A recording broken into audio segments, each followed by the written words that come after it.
اعوذ باللہ من الشیطان الرجیم، بسم اللہ الرحمن الرحیم۔ ناظرین اکرام السلام علیکم۔ پروگرام سفر ہدایت کے ساتھ آپ کا میزبان زبیر احمد حاضر خدمت ہے۔ ناظرین، علم کی اہمیت کا اندازہ اس سے لگائیے کہ قرآن مجید میں جو دعا ہے، بڑی مشہور دعا، بڑی مختصر سی، رب زدنی علما، اے اللہ میرے علم میں اضافہ فرما۔ یہ علم ہی وہ چیز ہے جو اللہ تعالیٰ کو اللہ تعالیٰ کی پہچان اور اللہ تعالیٰ کی معرفت کا ذریعہ بنتا ہے، اور اس علم کا بنیادی اور جو سب سے پہلا ماخذ ہے وہ اللہ تعالیٰ کی کتاب قرآن مجید ہے، جس کے کہ حفاظت کا ذمہ خود اللہ تعالیٰ نے لیا، اور اللہ تعالیٰ نے فرمایا انا نحن نزلنا الذکر وانا لہ لحافظون، بے شک یہ ذکر ہم نے ہی نازل کیا ہے اور ہم ہی اس کے محافظ ہیں۔ ہمیں چاہیے کہ ہم اپنے اس علم کو حاصل کرنے کے لیے اپنا مرکز اور محور قرآن مجید ہی کی تعلیمات کو بنائیں۔ ہمارے اس پروگرام کا بنیادی مقصد بھی یہی ہے کہ قرآن مجید کی تعلیم کو آپ تک پہنچانا، آپ کے ذریعے سے کچھ جو چیزیں جو ہماری سمجھ میں آتی ہیں وہ ہم سنیں، کچھ آپ کو بتائیں، کچھ اور چیزیں دیکھیں، ڈسکس کریں، ایک دوسرے کی بات کو سنیں، سمجھیں، اور کوشش کریں کہ دیانتداری سے اللہ کو حاضر و ناظر جان کر یہ فیصلہ کریں کہ کون سی رائے صحیح ہے اور کون سی غلط ہے۔ ہمارے اس پروگرام میں آپ لائیو کال کرتے ہیں اور آپ اپنے سوالات دیتے ہیں، ان کے سوالات کے جوابات لینے کے لیے ہمارے ساتھ ہوتے ہیں جناب ڈاکٹر خالد ظہیر صاحب۔ ڈاکٹر صاحب کے بڑے مدلل جوابات ہوتے ہیں جن سے کہ آپ محظوظ بھی ہوتے ہیں، اور آپ کو یہ پروگرام اس قدر پسند ہے جس کی کہ فیڈ بیک آپ ہمیں دیتے رہتے ہیں وقتاً فوقتاً۔ ناظرین، جیسا کہ آپ جانتے ہیں کہ یہ پروگرام، اس کے اندر جو کویسچنز ہیں وہ بیک لاگ میں بہت سارے ہمارے پاس جمع ہو چکے ہیں، لہٰذا آج کے پروگرام میں ہم نے یہ ڈیسائیڈ کیا ہے کہ آپ کی کوئی لائیو کال نہیں لی جائیں گی، اور پریویس جو کویسچنز ہمارے پاس ہیں انہی پر آج کے اس پروگرام کو ہم کمپلیٹ کریں گے۔ ڈاکٹر صاحب سے پہلا سوال ہے۔ ڈاکٹر صاحب ہمارے ساتھ مجیب الرحمان صاحب تھے کراچی سے۔ ان کا پہلا سوال یہ ہے کہ مسلمانوں سے تو ہم بات کرتے ہیں زکوٰۃ لینے کی، غیر مسلموں سے کیا لیا جائے گا؟ اگر اسلامی حکومت ہوگی تو غیر مسلموں سے وہ جزیہ لے گی یا وہ کوئی ٹیکس لے گی، یا کس طرح سے غیر مسلموں سے ہم یہ خراج لیں گے؟ دیکھیں جی، ایک تو پہلے جزیے کا مسئلہ سمجھ لیں۔ اللہ تعالیٰ نے نبی صلی اللہ علیہ وسلم کو اپنا پیغمبر رسول بنا کر بھیجا تو یہ بات بالکل طے ہو گئی کہ وہ لوگ کہ جو آپ کے امیڈیٹ ایڈریسز مخاطبین ہیں، ان میں سے وہ کہ جو آپ کے قوم سے تعلق رکھتے ہیں اور شرک کرتے ہیں، ان کو ایک خاص مدت کے گزر جانے کے بعد کہ جب آپ نے ان تک اللہ کا پیغام واضح طریقے تک پہنچا دیا اور اللہ کی طرف سے یہ فیصلہ آ گیا کہ اب وہ مزید مہلت کے مستحق نہیں ہیں، ان کی سزا تھی قتل، کہ ان کو نبی صلی اللہ علیہ وسلم کے ساتھیوں کی تلواروں کے ذریعے سے قتل کر دیا جائے گا۔ اور ایک وہ گروہ تھا جو اہل کتاب تھا، ان کے بارے میں اللہ تعالیٰ کا یہ فیصلہ تھا کہ اگرچہ کہ وہ بھی مجرم ہیں، تاہم چونکہ وہ پہلے سے کتاب کو مانتے ہیں اور توحید کو مانتے ہیں بحیثیت دین کے، اگرچہ کہ ان میں توحید کے معاملے میں انحرافات تو تھے، ان کی سزا جو بیان کی اللہ تعالیٰ نے سورہ توبہ میں آیت نمبر 29 میں، وہ یہ سزا تھی کہ مسلمانوں کو ایسے لوگوں سے لڑنا ہے حتی یعطی الجزیۃ عن ید وہم صاغرون، جب تک کہ وہ جزیہ نہ دیں، خود اپنے ہاتھوں سے آفر نہ کریں اور چھوٹے بن کے رہیں۔ یہ ان کے لیے سزا تھی کہ جو نبی صلی اللہ علیہ وسلم کی دعوت کے امیڈیٹ ایڈریسز مخاطب تھے اہل کتاب میں سے، یہ سزا اب کسی اور کو نہیں ملنی، اس لیے کہ اب کوئی انسان بندہ بشر اللہ کی دعوت کو اس طرح سے نہیں پہنچا سکتا کہ جس کے بعد یہ دعویٰ کیا جا سکے کہ لوگوں تک بات پہنچ گئی، انہوں نے بات سمجھ لی اور ہٹ دھرمی سے اس کا انکار کیا۔ اب جو بھی ہمارے غیر مسلم ہم وطن ہیں، ان کے ساتھ ہم ان کے سے مل کر نیگوشیٹ کر کے ایک معاملہ کریں گے۔ پاکستان میں کوئی اب پرابلم معاملہ نہیں ہے۔ بانی پاکستان نے پاکستان بننے سے کچھ دن پہلے اس بات کا اعلان کیا تھا کہ ہم اپنے غیر مسلم پاکستانیوں کے ساتھ یکساں سلوک کریں گے، وہ ہمارے ملک میں ہمارے ایکول سٹیزنز کے طور پر رہیں گے بن کر۔ اس وجہ سے اگر مثال کے طور پر ہمارے ہاں زکوٰۃ کا نظام رائج ہوتا ہے اور ہم اسی نوعیت کا کوئی ٹیکس ان پر عائد کر دیتے ہیں تو وہ کفایت کرے گا۔ سو اٹ آل ڈیپینڈس کہ آپ ان کے ساتھ کس طرح کا معاملہ نیگوشیٹ کرتے ہیں۔ گویا اس کا مطلب یہ ہوا کہ اگر ایک زکوٰۃ کا نظام قائم ہو جاتا ہے تو مسلمانوں سے تو ظاہر ہے وہ زکوٰۃ لی جائے گی، لیکن اس کا کوئی متبادل ان سے لیا جائے گا اور پھر وہ ویلفیئر اسٹیٹ پورے اس پہ ویلفیئر کے کاموں میں اسے خرچ کیا کرے.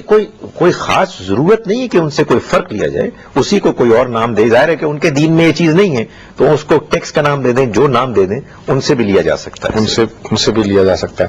اچھا، لیکن اس میں آپ جو یہ کہہ رہے ہیں ان سے بھی لیا جا سکتا ہے، اس کا مطلب کوئی ضروری نہیں ہے ان سے نہ بھی لیا جائے باہمی رضامندی سے جو چیز طے ہو جائے.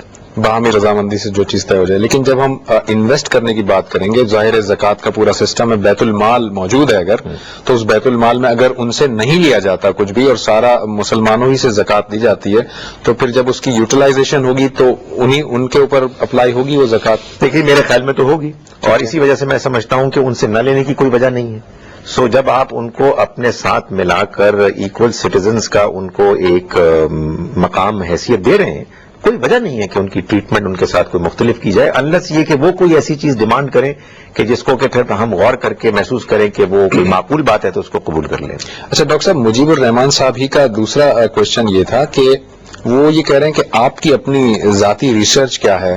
غالباً وہ یہ پوچھنا چاہ رہے تھے کہ آپ کا مطالعہ کیا ہے، آپ کن کن افراد کے ساتھ رہے، آپ کی تربیت کیسے ہوئی، شاید یہ وہ معلوم کرنا چاہ رہے ہیں. غالباً یہ وہی مجیب الرحمان صاحب ہے جنہوں نے پہلے بھی یہ سوال کیا تھا، اور میں نے کچھ اپنے بزرگوں کا نام تو لے لیا تھا. میں نے جو اپنے پی ایچ ڈی میں جو میرا مقالہ تھا، اس میں میں نے جو اس زمانے تک یعنی 1994 تک اسلامک بینکنگ کے ضمن میں کام ہوا تھا، اس کا ایک کرٹیکل ایگزامینیشن کیا تھا. اس کی کرٹیک تھی کہ جو میں نے پیش کی تھی.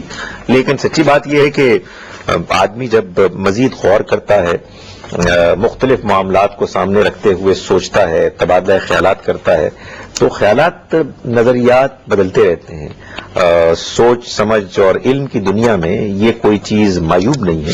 چنانچہ جو کچھ بھی میں نے اپنی تھیسز میں کرٹیک لکھی تھی، اس میں سے بعض وہ معاملات ہیں کہ جن میں اب میری رائے بدل گئی ہے، اور یہ سفر جاری ہے.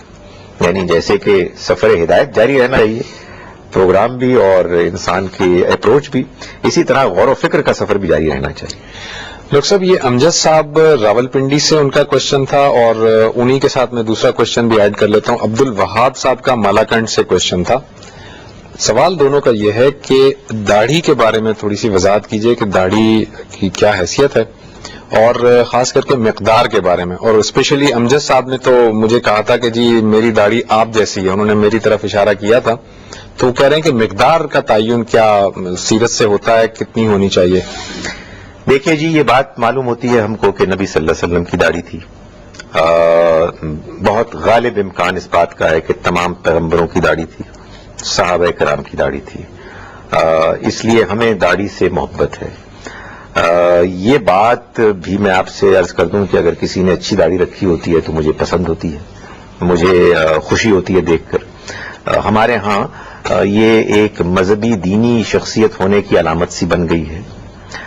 تاہم میں یہ گزارش کروں کہ جو علم کی دنیا ہوتی ہے وہ کچھ تھوڑی سی بے رحمانہ ہوتی ہے. اس میں آپ کو جذبات کو الگ کر کے یہ دیکھنے کی ضرورت پیش آتی ہے کہ آپ کو جس چیز سے محبت ہے اس کی کیا حیثیت ہے اصل میں دین میں. میں نے اس سے پہلے بھی گزارش کی تھی کہ اس ساری محبت اور دلی لگاؤ کے باوجود یہ طے کرنا ہے نا ہمیں دیانتداری سے کہ کیا نبی صلی اللہ علیہ وسلم نے یہ ہم کو ایک حکم کے طور پر دین کے احکامات میں سے دی یا نہیں دی. اس میں یہ گزارش کروں گا کہ آدمی کو اس لیے احتیاط کرنی چاہیے کہ دین جن احکامات کا مجموعہ ہے، اگر وہ 20 ہیں تو 21واں کا اضافہ کرنا غلط ہے، اور ایک کمی کر کے اس کو 19 بنانا غلط ہے. ظاہر ہے کہ اس میں ہمارا آپس میں اختلاف ہوگا، اور اس اختلاف کو کھلے ذہن کے ساتھ سننا چاہیے.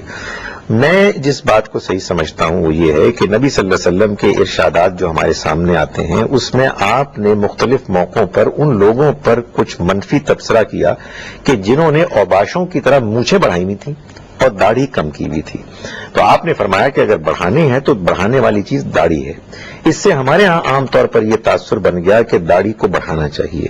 میرا یہ خیال ہے کہ اس میں جو تبصرہ تھا وہ در حقیقت مونچھوں کے بڑھنے پر زیادہ تھا، اور یہ بالکل ایسے ہی ہے کہ جیسے کسی موقع پر نبی صلی اللہ علیہ وسلم نے ایک شخص پر یہ تبصرہ کیا کہ جس کے بال منتشر تھے، بکھرے ہوئے تھے، تو آپ نے فرمایا کہ بال بنانے چاہیے، بنا سنوار کے رکھنا چاہیے انسان کو. ظاہر ہے کہ اس سے کوئی یہ بات انفر نہیں ہوتی کہ اسلام میں مردوں کے لیے بال رکھنا سر کے ضروری ہے. جب آپ رکھیں تو ڈھنگ سے رکھیں. چنانچہ میں یہ کہتا ہوں کہ اگر آپ داڑھی رکھتے ہیں تو یہ ایک بڑی پسندیدہ چیز ہے. داڑھی دین کے اصولوں کو میں سامنے رکھتا ہوں تو یہ محسوس ہوتا ہے کہ داڑھی انسان کے چہرے پر اچھی لگنی چاہیے. یعنی داڑھی جب آپ رکھیں تو پھر یہ محسوس ہو کہ آپ نے اپنی شخصیت میں ایک ایسا عمدہ باوقار اضافہ کیا ہے جس سے کہ آپ کی شخصیت زیادہ اٹریکٹیو ہوئی ہے. ہمارے عام طور پر لوگوں کا تاثر خیال اسی طرح کی روایات کو لٹرل مفہوم میں سمجھ کے اس کے کانٹیکسٹ کو خاص طرح سے انٹرپریٹ کرتے ہوئے یہ بنا ہے کہ آپ کو اس کو بالکل چھوڑ دینا چاہیے آزاد، اور یہی خدا تعالیٰ کے یہاں مطلوب ہے.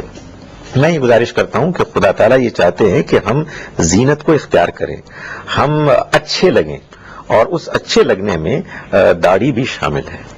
گویا اس کی کوئی مقدار کا ایسا کوئی تعین نہیں کہ وہ ایک مشت ہونی چاہیے یا اس سے زیادہ ہونی چاہیے اور اس سے کم بالکل پسندیدہ نہیں ہے، ایسی کوئی بات کہ کوئی چیز اگر ہو تو خود دین بتائے. ہمارے ہاں گزارش میں یہ کرتا ہوں کہ لوگوں نے ایسے انفر کیا اس واقعے سے کہ جو قرآن مجید میں بیان ہوا ہے جس میں حضرت ہارون علیہ السلام، حضرت موسیٰ علیہ السلام نے حضرت ہارون علیہ السلام کی داڑھی پکڑی تو کہتے ہیں کم از کم اتنی ہونی چاہیے. گزارش یہ ہے کہ اس واقعے سے تو صرف اتنا معلوم ہوتا ہے کہ حضرت ہارون کی اتنی داڑھی تھی، اس سے زیادہ کوئی چیز معلوم نہیں ہوتی. حضرت ہارون کی اتنی داڑھی تھی کہ ان کے بھائی نے ان کو اپنے ہاتھ سے پکڑ لیا. اس سے یہ لازم تو نہیں آتا کہ لازماً داڑھی اتنی ہونی چاہیے. میں آپ کو اس کے علاوہ دین کے دوسرے دلائل اور شواہد سے بتاتا ہوں کہ انسان چاہے لباس پہنے، چاہے داڑھی رکھے، چاہے کوئی کام بھی کرے، اس کو اچھا لگنا چاہیے، بدنما نہیں ہونا چاہیے. یہ ظاہر ہے وہ چیز ہے کہ جس میں اپلیکیشن میں اختلاف ہو سکتا ہے. ڈاکٹر صاحب نیکسٹ کوشچن ہمارے باسط صاحب کا تھا لاہور سے. انہوں نے ایک روایت کی طرف اشارہ کیا کہ ایک مرتبہ نبی صلی اللہ علیہ وسلم کی خدمت میں ایک بدو حاضر ہوا اور اس نے کچھ نبی صلی اللہ علیہ وسلم سے کچھ باتیں سیکھی اور پھر وہ جانے لگا تو اس نے کہا کہ میں اس میں نہ کوئی چیز کم کروں گا نہ زیادہ کروں گا، اور نبی صلی اللہ علیہ وسلم فرمایا کہ جسے جنتی کو دیکھنا ہو وہ اسے دیکھ لے. تو وہ یہ معلوم کرنا چاہتے ہیں کہ وہ کون سی باتیں تھیں جو نبی صلی اللہ علیہ وسلم نے انہیں تعلیم کی تھیں جس میں انہوں نے کہا تھا میں نہ کمی کروں گا نہ اضافہ کروں گا. بڑا ہی عمدہ دل نواز ہے جی وہ واقعہ جس میں کہ کوئی بدو کسی دیہات سے آئے اور انہوں نے سوال کیے. اس میں آپ یہ دیکھیے کہ نبی صلی اللہ علیہ وسلم کا بھی کتنا حکیمانہ انداز ہے کہ انہوں نے جب یہ سوال کیا کہ سنا ہے جی کہ آپ فرماتے ہیں کہ 5 نمازیں فرض ہیں، تو حضور نے فرمایا کہ جی ہاں فرض ہیں. یہ بالکل ٹھیک آپ نے سنا ہے. تو انہوں نے پوچھا کہ کیا اس کے علاوہ بھی کچھ ہے؟ تو آپ نے فرمایا کہ اگر تمہارے لیے ممکن ہو آسانی سے اور تم کر سکو تو یہ اضافی چیز ہوگی، یعنی نوافل کی طرف آپ نے اشارہ فرمایا. اسی طرح سے انہوں نے حج کے بارے میں پوچھا، روزے کے بارے میں پوچھا، زکوٰۃ کے بارے میں پوچھا. یعنی حضور نے یہ واضح طریقے پر بتایا کہ نماز کا کچھ فرض حصہ ہے، روزے کا ایک فرض پہلو ہے جو رمضان کے روزے ہیں، زکوٰۃ کچھ فرض ہے، اس کے علاوہ انفاق ہے، اور حج ایک فرض ہے، اس کے علاوہ بے شک انسان اور کرے. تو اس بدو نے جب یہ ساری باتیں سنی کہ دین میں کچھ لازم فرائض ہیں جن کو کہ بجا لانا ضروری ہے اور کچھ اضافی چیزیں ہیں، تو وہ یہ کہتے ہوئے گئے کہ میں نہ اس میں کمی کروں گا نہ زیادتی کروں گا. اس کا یہ مطلب بھی ہو سکتا ہے کہ بس میں فرائض پر اکتفا کروں گا، یہ مطلب بھی ہو سکتا ہے کہ میں اس کانسیپٹ کو سمجھ گیا ہوں اور میں اس میں کمی بیشی نہیں کروں گا. تاہم اس کے اس سادہ اور اس کے دین کے بارے میں بالکل واضح تصور کی تعریف حضور نے فرمائی کہ دیکھو اگر یہ شخص اس پر قائم رہتا ہے تو یہ جنتی ہے جو جا رہا ہے. اس سے معلوم ہوا کہ ہمیں اپنے دین کے معاملات میں بغیر وجہ کے پیچیدگیاں نہیں پیدا کرنی چاہیے. دین ان احکامات کا مجموعہ ہے کہ جو اللہ کے پیغمبر صلی اللہ علیہ وسلم نے ہم کو دیے اور وہ بہت سادہ ہیں. ان میں کچھ چیزیں فرض ہیں اور کچھ نفل ہیں، اور فرض میں ہم کو پابندی کرنی چاہیے، نفل میں ہمیں کوشش کرنی چاہیے، دوسروں کو ترغیب دلانی چاہیے. ڈاکٹر صاحب احمد صاحب ہیں دبئی سے.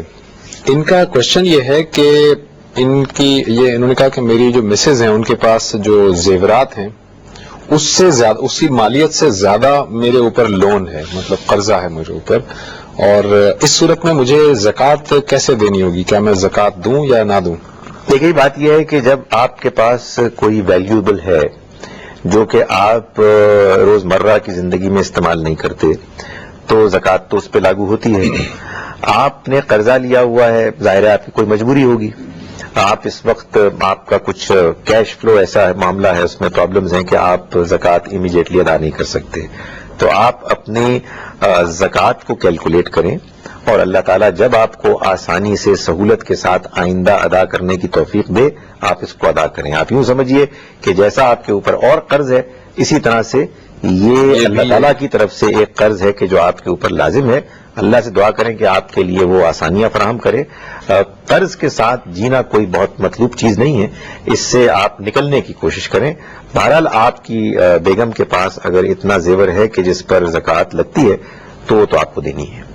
آج نہیں دے سکتے تو جب آپ کے لیے آسانی سہولت ہو, اللہ یہ کہ آپ یہ طے کریں کہ آپ زیور کا کچھ حصہ بیچ کے زکوٰۃ دیتے ہیں. اچھا ڈاکٹر صاحب, اس میں ایک تھوڑا سا اضافی میں چاہوں گا کہ قرض جو ہے وہ ان پر ہے, یعنی ہسبینڈ پہ قرض ہے, لیکن وائف جو ہے ان کے پاس جیولری ہے, تو یہ بھی تو ہو سکتا ہے کہ ہسبینڈ جو ہے چونکہ وہ مقروض ہیں لہٰذا وہ زکوٰۃ نہ دیں, لیکن وائف کی طرف سے تو زکوٰۃ بہرحال واجب الادا ہے کیونکہ وہ ان کی ملکیت میں ہے. دیکھیے ویسا ہوتا یہ ہے کہ وہ زیور پڑا ہوا ہوتا ہے.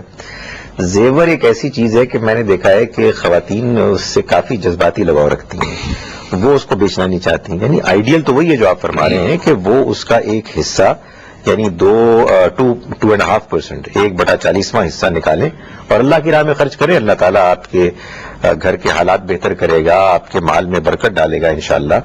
تاہم اگر وہ یہ کرنے کے لیے تیار نہیں ہے تو کم سے کم پھر یہ سمجھیں کہ یہ چیز ان کے لیے واجب الادا ہے اور اس کو نوٹ کر لیں, جب سہولت ہو اس کو ادا کریں. اچھا, انہی کا دوسرا کوشچن یہ ہے احمد صاحب کا کہ ان کے ایک ریلیٹو میں ہیں جن کے 3 بچے ہیں جو اسکول گوئنگ ہیں, اور ان کے ہسبینڈ جو ہیں وہ باہر ہیں, کہیں کنٹری سے باہر ہیں, اور وہ انہیں کوئی پیسے بھی نہیں بھیجتے, نہ کوئی نان نفقہ بھیجتے ہیں. اب ان کا سوال یہ ہے کہ وہ جو خاتون ہیں جو 3 بچوں کی پرورش کر رہی ہیں, اسکول بھی بھیج رہی ہیں اور پرورش کے جو اخراجات ہیں, تو یہ کہہ رہے ہیں کہ کیا ہم ان کی مدد کر سکتے ہیں زکوٰۃ کے فنڈ میں سے اور بغیر بتائے کہ یہ زکوٰۃ ہے؟ جی بالکل, بتانے کی کوئی ضرورت نہیں ہے. جو آپ نے تفصیلات بتائیں اس میں یہ محسوس ہوتا ہے کہ وہ مستحق ہو سکتی ہیں. تاہم جب آپ زکوٰۃ دیں تو ظاہر ہے کہ آپ کو اپنے ضمیر کو سب سے پہلے مطمئن کرنا ہے کہ آپ اس جگہ پہ زکوٰۃ دے رہے ہیں کہ جو آپ کے اپنے علم کے مطابق سب سے زیادہ بہتر جگہ ہے. سب سے زیادہ بہتر جگہ کے تعین میں 2-3 فیکٹرز ہیں کہ جو سامنے رکھنے چاہیے. ایک یہ ہے کہ اگر آپ کا کوئی قریبی رشتہ دار ہے جو مجبور ہے, مستحق ہے, وہ زیادہ حقدار ہے. دوسرا یہ کہ اگر آپ کے قریب میں ہمسایوں میں کچھ لوگ ہیں تو وہ نسبتاً زیادہ حقدار ہیں. اور تیسرا ایک جینوئن نیڈ بھی ہوتی ہے, یعنی کچھ لوگوں کی ضرورت بہت زیادہ ہے, کچھ لوگوں کی کم ہے. اگر مثال کے طور پر فرض کیجئے کہ یہ کوئی بہت اعلیٰ اور مہنگے اسکولز میں بچے پڑھ رہے ہیں تو شاید کوئی اور شخص کے جو زیادہ مجبور ہے اور جس کی نیڈ زیادہ جینوئن ہے پروبیبلی زیادہ مستحق ہوگا. لیکن یہ آپ کا فیصلہ ہے. اس فیصلے میں آپ نے اپنے ضمیر کو مطمئن کرنا ہے اور اس بات کو انشور کرنا ہے کہ اس زکوٰۃ کی ادائیگی سے آپ کو کوئی دنیاوی مادی فائدہ نہیں پہنچے گا. بس باقی یہ ہے کہ ان خاتون کو یہ بتانے کی ہرگز ضرورت نہیں کہ اب زکوٰۃ دے رہے ہیں. گویا آپ کی بات سے جو بات سمجھ میں آ رہی ہے وہ یہ کہ اس کے اندر کوئی ہم ایبسلوٹ آنسر نہیں دے سکتے, کیس ٹو کیس بیسس پر, سچویشن پہ ویری کرے گا, انڈیویجول فیصلہ کریں, انڈیویجول فیصلہ. زاہد کمال صاحب نے کراچی سے جو کوشچن کیا تھا, ان کا پہلا سوال یہ ڈاکٹر صاحب کہ قبرستان میں جب ہم جاتے ہیں تو قبر کے اوپر ہم پھول اور پتیاں اور بعض اوقات جو ہے وہ ٹہنیاں وغیرہ لگاتے ہیں, پودے چھوٹے چھوٹے لگاتے ہیں. یہ کہنا چاہ رہے ہیں کہ جو اس کی ایک روایت ہے کہ جی نبی صلی اللہ علیہ وسلم نے فرمایا کہ یہ جو ٹہنی ہے جب تک ہری رہے گی یہ مغفرت کرتی رہے گی, یا اس قبر کے اوپر جو ہے جو مردہ ہے اس پر عذاب نہیں ہوگا. اس کی کیا اہمیت ہے, اور قبر پہ جو چادر چڑھائی جاتی ہے اس کی کیا اہمیت ہے؟ دیکھیے جی, پہلے تو آسان مسئلے کو حل کرتے ہیں. چادر کا تو کوئی سوال نہیں ہے, کوئی ہمیں سراغ نہیں ملتا ہے. وہ تو معلوم یہ ہوتا ہے کہ کچھ بات کے ادوار کی چیز ہے. لیکن جہاں تک تعلق ہے پھول کا, یہ وہی انہی معاملات میں سے زبیر صاحب ایک معاملہ ہے کہ جس میں روایت میں ایک ایسی چیز آتی ہے کہ جو آپ کو نئی لگتی ہے. اس میں ایک سے زیادہ ایٹیٹیوڈز ہو سکتے ہیں. ایک آپ اس کو بالکل اسی سادہ لٹرل سینس میں لیں کہ بھائی نبی صلی اللہ علیہ وسلم نے فرمایا کہ یہ جو پھول ہیں یا یہ جو ٹہنی ہے یہ جب تک ہری رہے گی اس وقت تک اس صاحب قبر پر عذاب ٹلتا رہے گا یا ہلکا رہے گا. میں اس کی دوسری ایک انٹرپریٹیشن زیادہ صحیح سمجھتا ہوں جس کے مطابق پوری روایت کو جب سامنے ہم رکھتے ہیں یعنی جتنے بھی اس کے مختلف طریقوں سے بیان سامنے آتے ہیں اس میں نبی صلی اللہ علیہ وسلم نے دعا کی صاحب قبر کے لیے اور آپ نے ایک انڈیکیٹر کے طور پر یہ فرمایا کہ میں امید رکھتا ہوں کہ یہ جو ٹہنی میں نے رکھی ہے اللہ تعالیٰ سے میں دعا کرتا ہوں کہ جب تک یہ ہری رہے میری اس دعا کے نتیجے میں وہ صاحب قبر کے عذاب اور تکلیف میں کمی کرے. تو اس کا کوئی تعلق عام پھول یا ٹہنیوں کے ڈالنے سے نہیں ہے بلکہ خاص نبی صلی اللہ علیہ وسلم کے اس وقت کی اس دعا اور اس دعا کے ساتھ اس ٹہنی کو وقت کے تعین کے لیے وابستہ کرنے سے ہے. لیکن ظاہر ہے کہ اس میں دونوں امکانات ہیں. ہمارے یہاں بہت سے مسلمان اسی روایت کو سامنے رکھتے ہوئے پھول اور ٹہنیاں اور اسی طرح سے کوئی ہریالی وہ ڈال دیتے ہیں اور ان کا خیال یہ ہے کہ چونکہ حضور نے فرمایا تو اس لیے وہ کچھ ہلکا معاملہ ہو جائے گا صاحب قبر کے ساتھ. واللہ ظاہر ہے یہ دوسرا بھی پاسبل ہے تو واللہ عالم ہم اس میں نہیں کہہ سکتے لیکن اگر ایسا کوئی کرتا ہے تو اسے ہم غلط بھی نہیں. تو میں نے گزارش کی نا کہ جب کبھی اللہ کے پیغمبر سے کوئی چیز منسوب ہو جائے تو پھر اس کے بعد یہ تو ڈیبیٹ ہو سکتی ہے کہ یہ بات کمزور ہے یا مضبوط ہے اس میں کون سی بات زیادہ وزنی ہے لیکن ظاہر اس کو روکا نہیں جا سکتا. ٹھیک. انہی کا زاہد کمال صاحب کا دوسرا کوشچن یہ تھا ڈاکٹر صاحب کہ وہ یہ سمجھے ہیں کہ جو ایصال ثواب کے بارے میں ہم نے پچھلے پروگرامات میں 2-3 مرتبہ ڈسکشن کی تھی تو ان کا یہ خیال ہے کہ آپ نے والدین کے لیے ایصال ثواب کو بالکل کہہ دیا تھا کہ یہ ایصال ثواب نہیں ہو سکتا. وہ یہ پریشان ہے کہ میں اپنے والدین کے لیے کیسے دعائے مغفرت کروں یا ایصال ثواب کیسے کیا جائے اس کی ذرا وضاحت کر دیجیے. دیکھیے بات یہ زاہد صاحب دو الگ الگ چیزیں ہیں. ایک ہے کسی کے لیے دعا کرنا. آپ اپنے زندہ دوستوں رشتہ داروں کے لیے دعا کر سکتے ہیں اپنے لیے کر سکتے ہیں جو فوت ہو گئے ہیں ان کے لیے کر سکتے ہیں. دعا کیا ہے؟ دعا ایک درخواست ہے جو ہم اپنے جذبات کے ساتھ اپنے اللہ کے حضور میں پیش کرتے ہیں جو ہر چیز پر قدرت رکھنے والا ہے. ایک ہمارے ہاں نظریہ بن گیا ہے کہ میں کر رہا ہوں ایک نیکی کا عمل. مثال کے طور پر میں قرآن مجید پڑھ رہا ہوں سورہ اخلاص پڑھ رہا ہوں سورہ یاسین پڑھ رہا ہوں. ثواب تو اس کا اصلاً ملنا چاہیے تھا مجھے اس لیے کہ میں پڑھ رہا ہوں لیکن میں اپنی فراخ دلی سے اور اپنے رشتہ دار والد والدہ کی محبت میں اللہ تعالیٰ سے کہتا ہوں کہ تو اس ثواب کو جو مجھے ملنا تھا ٹرانسفر کر دے میرے والد مرحوم کے نام پر. میں نے یہ گزارش کی تھی کہ قرآن مجید کی اس آیت کے تحت کہ جس میں اللہ تعالیٰ نے فرمایا ہے کہ لیس للانسان الا ما سعی, انسان کے کوئی چیز کوئی عمل کام نہیں آئے گا سوائے اس کے کہ جو اس نے خود کمایا. میں یہ سمجھتا ہوں کہ یہ ٹرانسفر نیکی کا ایک شخص سے کسی دوسرے شخص کی طرف یہ ممکن ہی نہیں ہے بجز اس کے کہ جو نبی صلی اللہ علیہ وسلم نے وضاحت فرمائی اور خود آپ نے یہ فرمایا کہ جب کوئی شخص اس دنیا سے رخصت ہو جاتا ہے تو اس کا اعمال نامہ بند ہو جاتا ہے سوائے 3 صورتوں کے. ایک یہ کہ کوئی نیک اولاد ہو کہ جو اپنے والدین کے لیے دعا کرتی رہے. ایک یہ کہ کسی شخص نے کوئی ایسا علم چھوڑا کہ جو اس کے مرنے کے بعد بھی لوگوں کو فائدہ پہنچاتا رہے. اور تیسرا یہ کہ انسان کوئی صدقہ جاریہ کا ایسا کام کر دے کہ جس کے بعد جو اس کے مرنے کے بعد بھی لوگوں کو فائدہ پہنچاتا رہے. کسی نے کنواں کھدوایا اور وہ مر گیا لیکن اس کنویں سے لوگ ابھی بھی فائدہ اٹھا رہے ہیں تو اس کا ثواب اس کو پہنچتا رہے گا. وگرنہ زبیر صاحب اگر یہ بات طے ہو جائے کہ میں ان لوگوں کے لیے کہ جو اس دنیا سے رخصت ہو چکے ہیں میں خود عمل کر کے ان تک پہنچا سکتا ہوں تو پھر یہ بات بڑے سوالات پیدا کرتی ہے. ایک امیر آدمی مرتا ہے اور اس کے گھر والے حفاظ کو بلا لیتے ہیں وہ 100 200 500 1000 قرآن پڑھ کے ان کو بخش دیتے ہیں. اس کے نتیجے میں پورے دین کا تصور اس کا فلسفہ آخرت میں جواب دہی اللہ کا انصاف سب چیزوں کے بارے میں سوالات پیدا ہو جاتے ہیں. اگر حضور نے بتایا ہے اگر یہ قرآن کہتا ہے سر آنکھوں پر لیکن میں آپ سے گزارش کرتا ہوں کہ کہیں اس طرح کی بات نہیں ہے. قرآن مجید نے دعائیں بتائی ہیں یعنی آپ اپنے والدین کے لیے دعا کریں. سورہ بنی اسرائیل میں ہے رب ارحمہما کما ربیانی صغیرا، اے خدایا تو رحم فرما ان دونوں پر جیسے کہ انہوں نے مجھے پالا پوسا جب میں بچہ تھا. رب اغفر لی ولوالدی وللمؤمنین یوم یقوم الحساب، اے رب تو مجھے معاف کر، میرے والدین کو معاف کر اور تمام اہل ایمان کو معاف کر جس دن کے حساب کھڑا ہو. تو اب یہ دعائیں ہم کریں اور یقین جانیے کہ اگر آپ خلوص سے کریں گے اور اللہ تعالیٰ کے قانون اصول ضابطے میں یہ بات طے ہوگی، اس کی گنجائش ہوگی کہ آپ کی دعا شرف قبولیت پائے، تو اللہ تعالیٰ ضرور اس سے فائدہ پہنچائیں گے. گویا ڈاکٹر صاحب آپ نے 3 باتیں فرمائی ہیں کہ جب کوئی شخص مر جاتا ہے تو اس کے نامہ اعمال تو بند ہو جاتا ہے، سوائے ان 3 چیزوں کے کہ اولاد صالح اولاد ہو جو اپنے والدین کے لیے دعا کرتی رہے، دوسرا علم نافع اور تیسرا صدقہ جاریہ.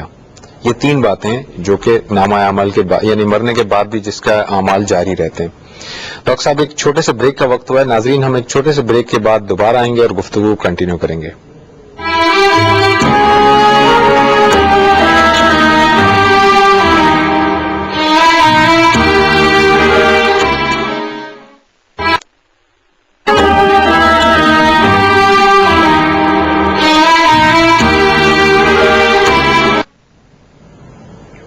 ویلکم بیک ناظرین. آج کے اس پروگرام میں ہم آپ کی لائیو کال نہیں لے رہے بلکہ پہلے جو کوشچن ہمارے پاس جمع ہو چکے ہیں ان کو ہم آج ڈاکٹر صاحب سے چاہتے ہیں کہ ذرا وضاحت کے ساتھ اس پہ بات کر لیں.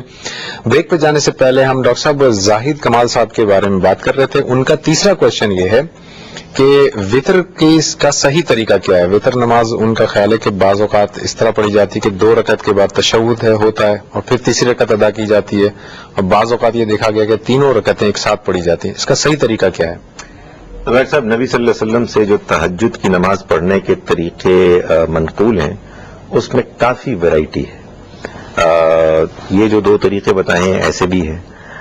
آپ چونکہ عام طور پر 11 رکعت پڑھتے تھے، بعض اوقات 4-4-3 ہوتی تھی، بعض اوقات 2-2-2 اس کے حساب سے بھی ہوتا تھا، بعض اوقات لگاتار بھی ہوتی تھی. یہ بات سمجھ میں بھی آتی ہے. نماز جب آپ پڑھتے ہیں تو آپ کوشش کرتے ہیں کہ آپ کا اس میں دل لگے، اور اس میں اگر یکسانیت کو توڑا جائے تو وہ بھی بعض اوقات آپ کی توجہ کا ذریعہ بنتی ہے اس کو امپروو کرنے کا. تو یہ جو طریقے انہوں نے دونوں بیان کیے ہیں دونوں ہی ٹھیک ہیں. آپ کو کوئی ایک زیادہ سوٹ کرتا ہے آپ اس کو اختیار کر لیں. آپ کو اگر دونوں بدل بدل کے پڑھنے میں زیادہ توجہ میں آسانی ہوتی ہے آپ اس کو اختیار کر لیں. کوئی ایک طے شدہ طریقہ نہیں. ڈاکٹر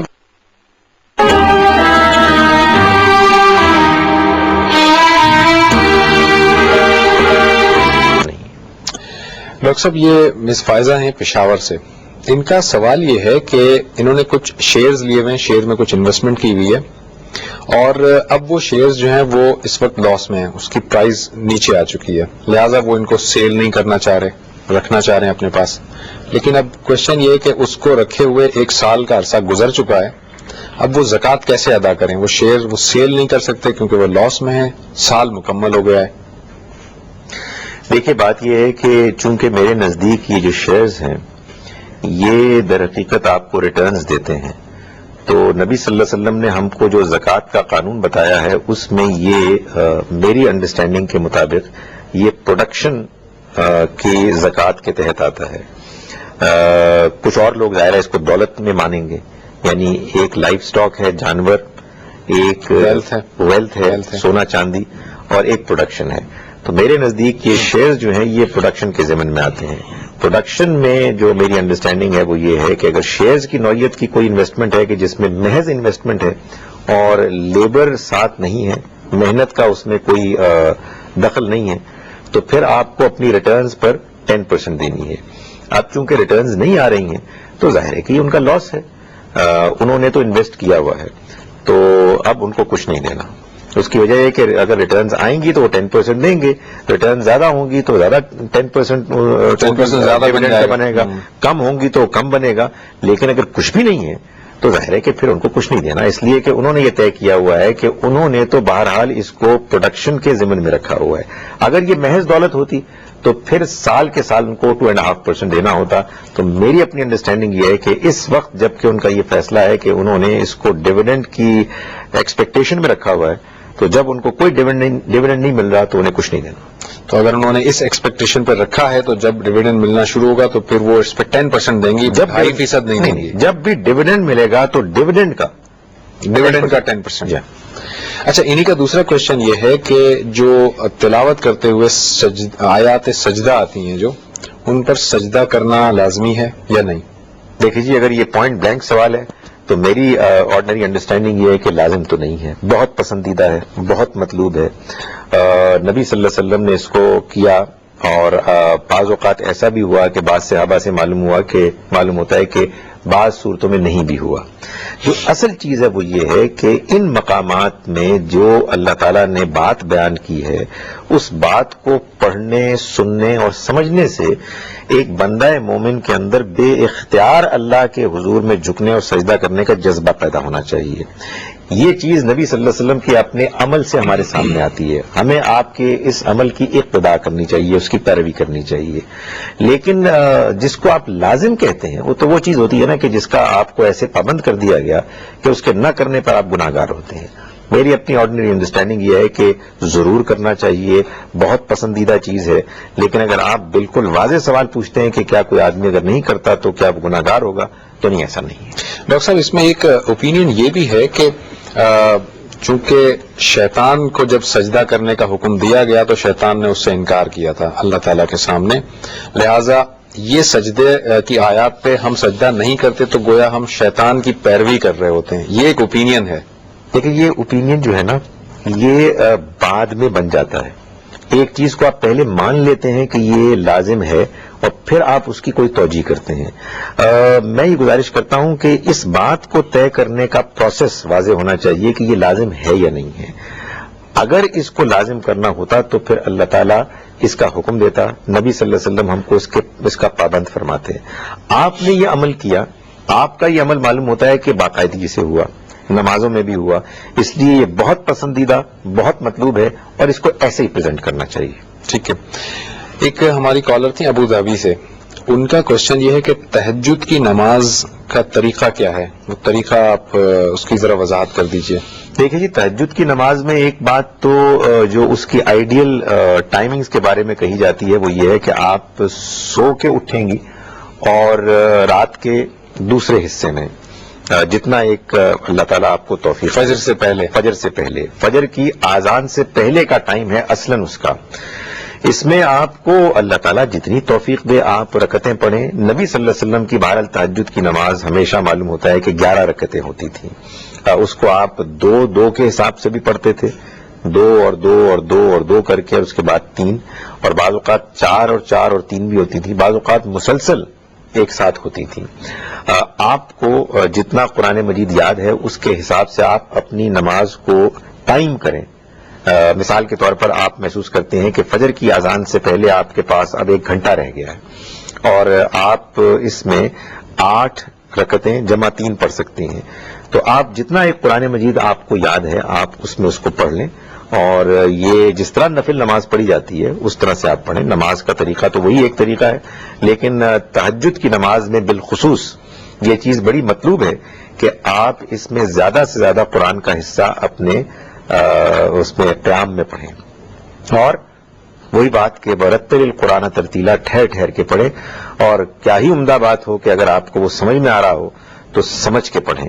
اور یہ جو ابھی ہم نے سجدے کی بات کی ہے یہ بھی اصل میں اسی سے متعلق ہے کہ جب آپ کو قرآن سمجھ میں آئے گا آپ اس کو ٹھہر ٹھہر کے پڑھیں گے تو جہاں کہیں اللہ کی حمد اور ثنا کا موقع ہوگا آپ اس کی حمد و ثنا کریں گے, جہاں کہیں کوئی آخرت کا بیان ہوگا تو آپ اس سے توفیق مانگیں گے جنت کی اور جہنم سے بچنے کے لیے دعا مانگیں گے, جہاں کہیں سجدے کا موقع آئے گا آپ سجدہ کریں گے. تو یہ تو ہے اصل میں وہ زندہ تعلق قرآن مجید کے ساتھ جو نماز میں ظاہر ہوتا ہے, خاص طور پر تہجد کی نماز میں.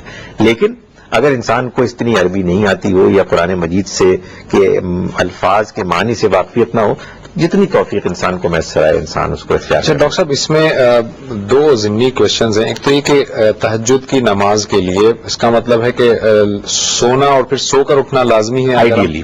آپ جاگتے ہیں اور اس وقت نہیں، یہ میں ٹائم نہیں بہت کہتا. زیادہ دیکھیے بات یہ کہ اگر آپ جاگتے رہتے ہیں اور پھر بھی نماز پڑھتے ہیں تو آپ کو روکا تو نہیں جائے گا. میرا خیال ہے کہ کچھ نہ کچھ حصہ تہجد کی نماز کی برکت کا ضرور ملے گا.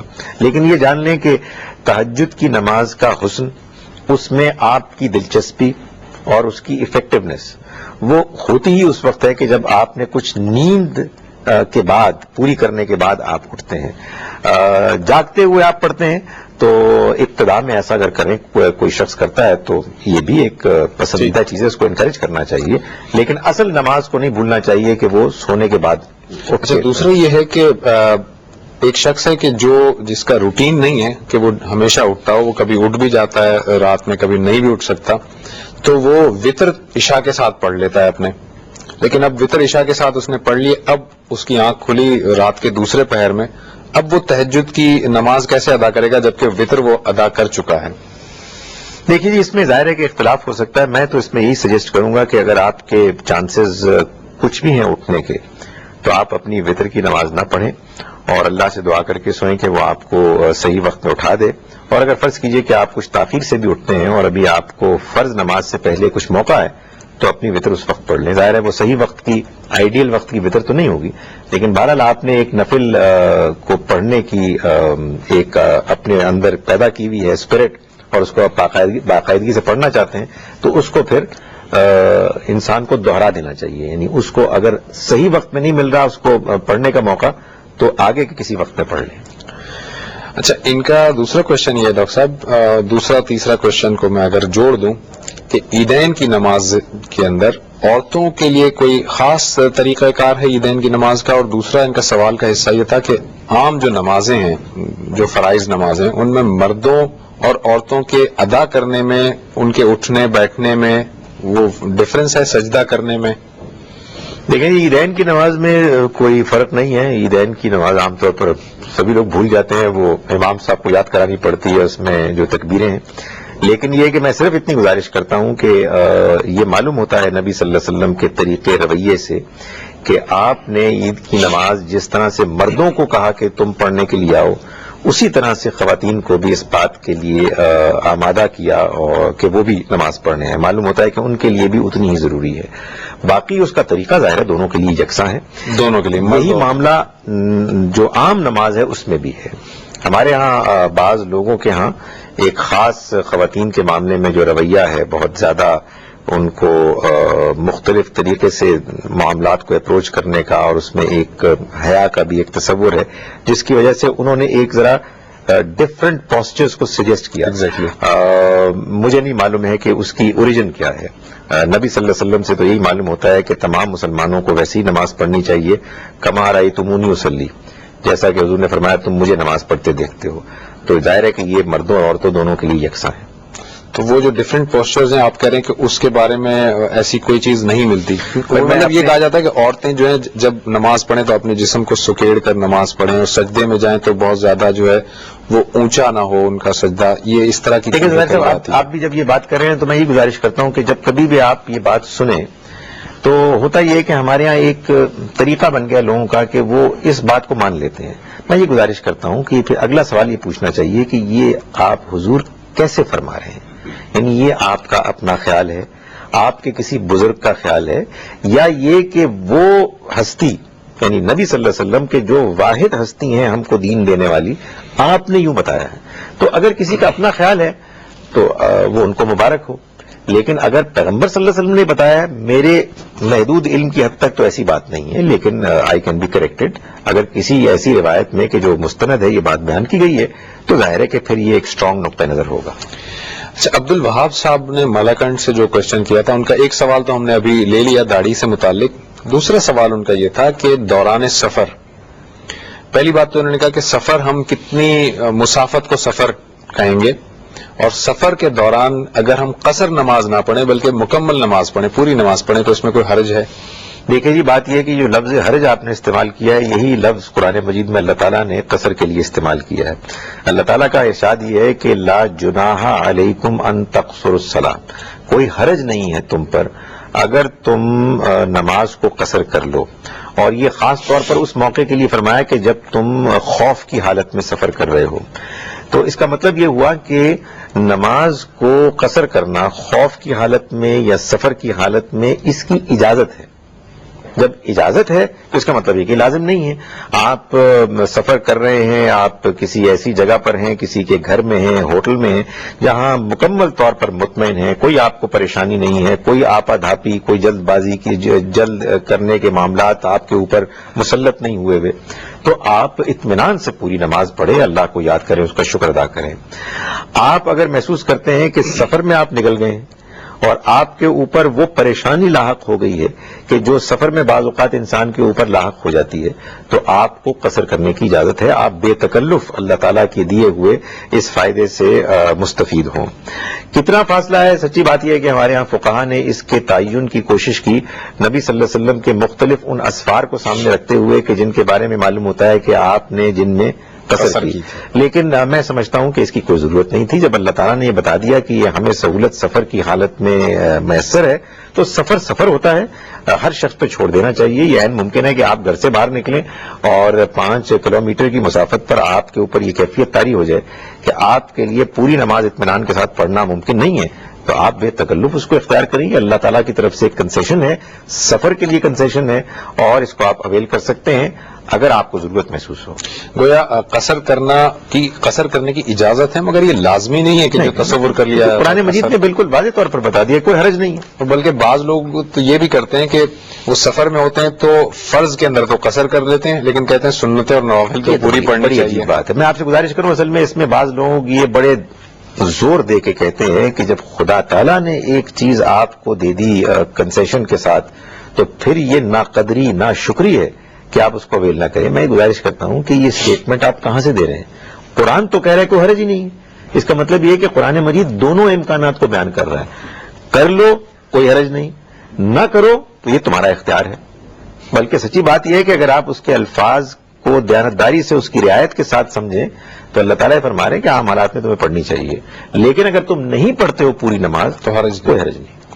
اچھا، یہ عبدالوہاب صاحب کا ایک اور کوشچن ہے کہ تراویح کی صحیح تعداد کیا رکعتیں 8 ہیں یا 20 ہیں؟ بظاہر ایسا لگتا ہے کہ نبی صلی اللہ علیہ وسلم نے تو 11 رکعتیں ہی تہجد کی نماز کی پڑھی، اور آپ نے بس تہجد ہی پڑھی جس کو ہم تراویح کی نماز کہتے ہیں عشاء کے بعد. وہ تو آپ سے کبھی بھی ثابت نہیں ہے. لیکن یہ بھی معلوم ہوتا ہے کہ صحابہ کرام نے جب آپ سے اجازت لی تو اس زمانے میں لوگوں نے 20 رکعتیں اور پھر مزید 3 وتر پڑھے. اور امام مالک کی اگر آپ بات کو سمجھیں، فالو کریں، تو انہوں نے بتایا کہ میرے زمانے میں مدینہ منورہ میں 39 رکعتیں بھی لوگ پڑھتے تھے. اس کا تعلق اصل میں اس چیز سے ہے کہ آپ اپنے لیے کیا چیز زیادہ سہولت میں محسوس کرتے ہیں. اس کا تعلق شاید اس چیز سے بھی ہے کہ کس کو کتنا قرآن یاد ہے. تاہم بعض لوگ کے جو 11 پڑھتے ہیں وہ نبی صلی اللہ علیہ وسلم کی تہجد کی نماز کے رعایت اور حوالے سے پڑھتے ہیں، اور وہ لوگ کے جو 20 پڑھتے ہیں 20 اور 23 پڑھتے ہیں حضرت عمر فاروق وہ ان روایات سے کہ جو صحابہ کرام میں زیادہ رائج تھیں ان کا حوالہ دیتے ہیں. دونوں ٹھیک ہیں، بلکہ سچی بات یہ ہے کہ کوئی درمیان کی بھی تعداد ہو سکتی ہے، اس لیے کہ اصل میں تہجد کی نماز میں یعنی یہ وہ معاملہ نہیں ہے جس میں اختلاف کی ایسی کوئی ضرورت ہے نظر اور اختلاف کی ضرورت نہیں ہے. ڈاکٹر عزیز صاحب کا اوکاڑا سے کوشچن تھا، وہ ان کا سوال یہ ہے کہ اگر ہم نے کسی کو کوئی قرض دیا ہے تو جب ہم اپنی زکوٰۃ کیلکولیٹ کریں گے تو جو قرض ہم نے دے دیا ہے اس اماؤنٹ کو بھی شامل کریں گے، حالانکہ وہ اب ہمارے ہاتھوں میں نہیں ہے، وہ تو نکل چکی ہے. میری آرڈنری انڈرسٹینڈنگ یہ ہے کہ جب آپ کا مال کسی دوسرے کو فائدہ پہنچا رہا ہے تو جب تک کہ وہ ان کے پاس ان کو فائدہ پہنچا رہا ہے اور آپ ان کو اذیت نہیں دے رہے تو یہی آپ کی طرف سے اللہ تعالیٰ کی راہ میں یہ کافی عمل ہے. جب وہ مال آپ کے پاس واپس آئے گا، آپ کے لیے قابل استعمال ہوگا، تو پھر آپ زکوٰۃ دینا شروع کریں گے. اچھا ڈاکٹر صاحب، آصف صاحب کا کوشچن تھا جھنگ سے. سوال ان کا یہ ہے کہ ان کے والدین فوت ہو چکے ہیں دونوں. اب یہ کہتے ہیں کہ وہاں پر ہم قبر پہ جاتے ہیں تو یہ کہتے ہیں میں تو ایسا نہیں کرتا، لیکن ہمارے جو دوسرے ہیں ریلیٹو یا جو بہن بھائی ہیں وہ ان کی قبر پہ سرانے پر یا ان کے جو ہے وہ سر کے پاس پاؤں کے پاس بوسہ دیتے ہیں، تو یہ کرنا کیسا ہے قبر کے ساتھ؟ لیکن جی میرا خیال یہ ہے کہ ان کے دوست کی طرف سے یہ ایک محبت کا اظہار ہے. ظاہر ہے کہ اس کا کوئی تعلق کسی دین کے تقاضے سے نہیں ہے. زیادہ سے زیادہ میں یہ کہہ سکتا ہوں کہ اگر وہ ایسا نہ کریں تو بہتر ہے، لیکن مجھے پوری امید ہے کہ ظاہر ہے کہ وہ جس طرح سے کر رہے ہیں اس میں محض محبت اور عقیدت کے علاوہ کوئی اور چیز نہیں ہے. مگر ایسی چیزیں ہیں جو شروع میں اصل میں بے ضرر طریقے سے انٹروڈیوس ہوتی ہیں، اس کے بعد کہیں سے کہیں پہنچ جاتی ہیں. سو آئیڈیلی میرا خیال ہے کہ ایسا نہ کریں تو بہتر ہے. یہ اس کا کوئی تعلق دین سے تو ہے ہی نہیں، اس کا تعلق تو بس ایک محبت کے اظہار سے ہے کہ جس میں دین عام طور پر کوئی رکاوٹ کھڑی نہیں کرتا، الا یہ کہ اس میں کوئی بہت شدید اندیشے کی بات ہو. ڈاکٹر صاحب مسز رانا ہے فیصل آباد سے، ان کا کوشچن یہ تھا کہ یہ کہہ رہی ہیں کہ ہم عورتوں میں قرآن کی تعلیم کو عام کرنے کے لیے ہم تگ و دو کرتے ہیں، بہت سارے ان کے لیکچرز ہوتے ہیں، ارینج کرتی ہیں یہ، لیکن یہ کہہ رہی ہیں کہ میں ساتھ ہی ساتھ میں ہاؤس وائف بھی ہوں، میرے بچوں کی اور دوسری گھر کی بھی ذمہ داریاں ہیں، تو بعض اوقات ایسا ہوتا ہے کہ مشغولیت اتنی زیادہ ہوتی ہے اور اتنا زیادہ مصروف ہوتی ہیں اپنی لائف میں کہ بہت ساری چیزیں ہیں ان کو میں اس وقت ریفیوز کر دیتی ہوں کہ میں یہ اس وقت نہیں کر سکتی کام. تو کیا ایسا کرنے سے اللہ کی کوئی پکڑ تو نہیں ہوگی؟ دیکھیے جی میری بہن، آپ جو کچھ کر رہی ہیں وہ بڑی بہت قابل تحسین ہے، لیکن یہ جان لیں کہ زندگی میں انسان کو توازن کے ساتھ جینا چاہیے. نبی صلی اللہ علیہ وسلم نے فرمایا کہ وَلِنَفْسِكَ عَلَيْكَ حَقٌّ، تمہارے نفس کا بھی تم پر حق ہے، تمہارے شوہر کا بھی تم پر حق ہے، ظاہر ہے اسی طرح سے تمہارے بچوں کا بھی تم پر حق ہے. دین کی آپ خدمت کر رہی ہیں، یہ خدمت اسی وقت آپ کی طرف سے مؤثر بھی ہوگی کہ جب آپ ذہنی طور پر سکون کے ساتھ اپنے کام کو کریں گی. یہ اسی وقت ممکن ہے کہ جب آپ اپنے گھر والوں بچوں کے لیے وقت مناسب آپ مختص کریں گی، اور اس کے ساتھ ایک متوازن بیلنس طریقے سے آپ دین کی خدمت بھی کریں گی. سو اگر آپ یہ محسوس کریں کہ آپ کچھ فٹیگڈ محسوس کر رہی ہیں، تھکان ہے، دوسرے کام نہیں ہو پا رہے، تو آپ پھر اپنے معمولات میں یعنی دین کی خدمت اور قرآن کی تعلیم کی معمولات میں کچھ کمی کریں اور ایک توازن کے ساتھ زندگی گزاریں. اس لیے کہ اگر آپ کے اندر اطمینان قلبی نہیں ہوگا تو آپ سسٹینڈ بیسس پر یعنی لمبے عرصے کے لیے کوئی کام ڈھنگ سے افیکٹولی نہیں کر سکتے. ہمارے ہاں اس میں ایکسٹریم ہو جاتے ہیں لوگ اور وہ بالکل مطلوب نہیں ہے. ڈاکٹر صاحب مس بشرا ہیں فیصل آباد سے، کوشچن ان کا ذبیحہ کے بارے میں ہے کہ جو ہم باہر جاتے ہیں انگلینڈ وغیرہ میں، امریکہ میں، تو وہاں جو ذبیحہ ہوتا ہے اس میں وہ کسی کا نام نہیں لیتے، اللہ کا بھی نہیں لیتے اور بھی کسی کا نہیں لیتے، لیکن وہاں لوگوں کا خیال ہے کہ جب وہ آپ کے سامنے وہ آتا ہے، گوشت آتا ہے، تو آپ اس پر اللہ کا نام لے کر اسے کھا سکتے ہیں. اس کے بارے میں کچھ وضاحت کیجیے. یہ عرب دنیا میں ایک بڑا پاپولر پوائنٹ آف ویو ہے اور غالباً یہ فقہ شافعی سے پھوٹا ہے کہ اگر آپ کو اہل کتاب کا کھانا مل جائے، اگرچہ کہ اس کو اللہ کا نام لیے بغیر ذبح کیا جائے، جب تک کہ اس کو غیر اللہ کے نام پر ذبح نہ کیا جائے، آپ کے لیے حلال ہے. میں گزارش کرتا ہوں کہ میرے نزدیک سورہ انعام کی یہ آیت کہ جس میں اللہ تعالیٰ نے فرمایا کہ وَلَا تَأْكُلُوا مِمَّا لَمْ يُذْكَرِ اسْمُ اللَّهِ عَلَيْهِ، نہ کھاؤ اس میں سے کہ جس کو اللہ کا نام لے کر ذبح نہ کیا گیا ہو. فَإِنَّهُ لَفِسْقٌ، اس لیے کہ یہ فسق ہے، نافرمانی ہے. اس آیت کی روشنی میں یہ سمجھتا ہوں کہ یہ نقطہ نظر غلط ہے. اس لیے جو لوگ اس بات کو سمجھتے ہیں کہ یہ صحیح ہے اور اللہ کا حکم ہے، انہیں چاہیے کہ وہ گریز کریں اس طرح کے تمام کھانوں سے کہ جس میں جانور کو اللہ کا نام لیے بغیر ذبح کیا گیا ہو. ڈاکٹر صاحب تھینک یو ویری مچ. ناظرین ہمارے پروگرام کا وقت ختم ہوا چاہتا ہے، انشاءاللہ اگلے پروگرام میں آپ سے پھر ملاقات ہوگی. آپ سے یہ اناؤنسمنٹ کرتے چلیں کہ یہ پروگرام رمضان کے بعد بھی جاری رہے گا، اس کے دن اور وقت کا تعین بعد میں کیا جائے گا. اپنے میزبان زبیر احمد کو، ڈاکٹر خالد ظہیر کو اور آج کی پوری ٹیم کو اجازت دیجیے. اللہ نگہبان.